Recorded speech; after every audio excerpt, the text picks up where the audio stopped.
E'zoza, Oyi, dadang keldilar. dadam keldilar.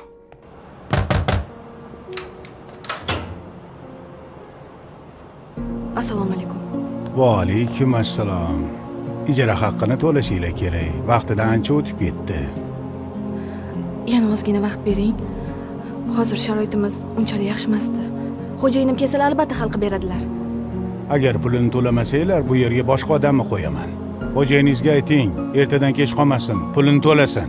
Xo'p.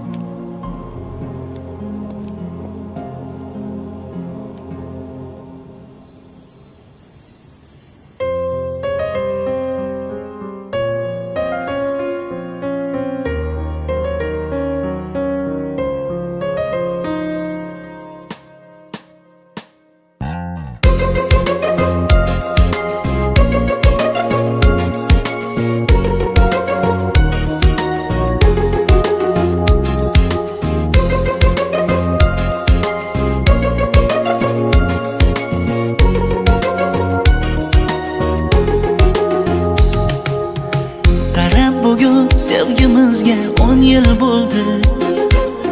Baxtimizni ko'rolmayin kimlar kuydi.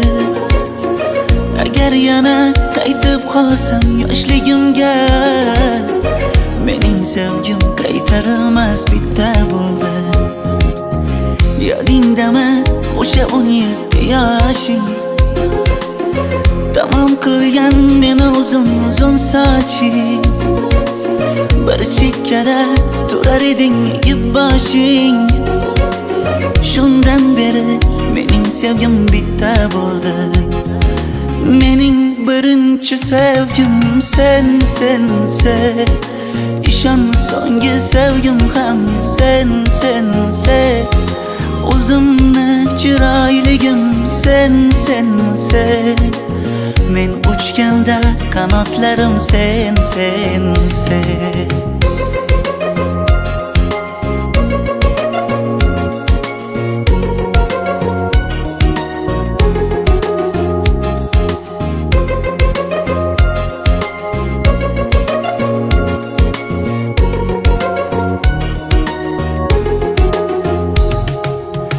Tikanlarni bosgan nezing gulzor bo'ldi.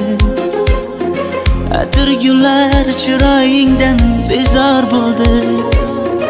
Muhabbatni tushunmagan odamlarga mening sevgim hammasiga javob bo'ldi. Yoshligimda yondirardi sho'xliklaring. Uzoqlardan ko'rinardi kipriklaring. Gapirolmay titrab ketardi lablaring. Shundan beri mening sevgim bitta bo'ldi. Mening birinchi sevgim sen. Ishon, so'nggi sevgim ham sen. O'zimni chiroyligim sen. Men uchganda qanotlarim sen. Zerikkanlar she'rlarimning ma'nosi yo'qdir. Balki mendan shoir chiqmas, foydasi yo'qdir. Sen telbasan muhabbatni qalamlardan izlagan. Kulaverar tushunmasdan yuraklari muzlagan.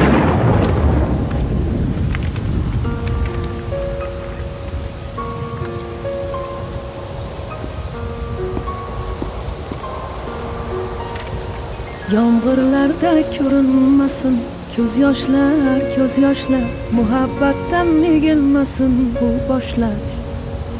Bu she'rlarning muallifi sizmi? Ha, menman. Juda go'zal. Haligi sizga yoqdimi? O'z qo'llarim bilan yozgan. Menga yoqdi.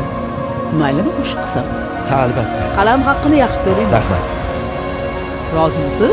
Roziman. Yaxshi qoling. Ha. Epladim. Mening birinchi sevgim sen. Ishon, so'nggi sevgim ham sen. O'zimni chiroyligim sen. Men uchganda qanotlarim sen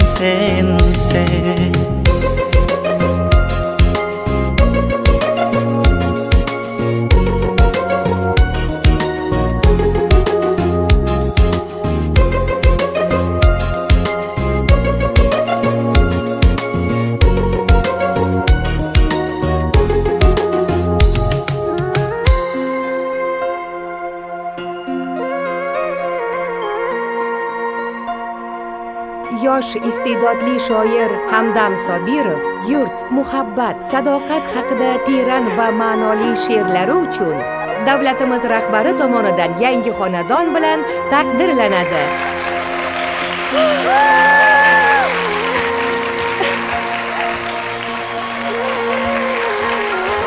Rahmat. Tabriklaymiz. Meni bu hayotda erishgan barcha yutuqlarimning sababi ota-onamning duosi va oilamning mehr muhabbati deb hisoblayman. Allohimga shukr. Meni shunday baxt bilan siylagani uchun. She'rlarim esa shunchaki tarixga muhrlanadi.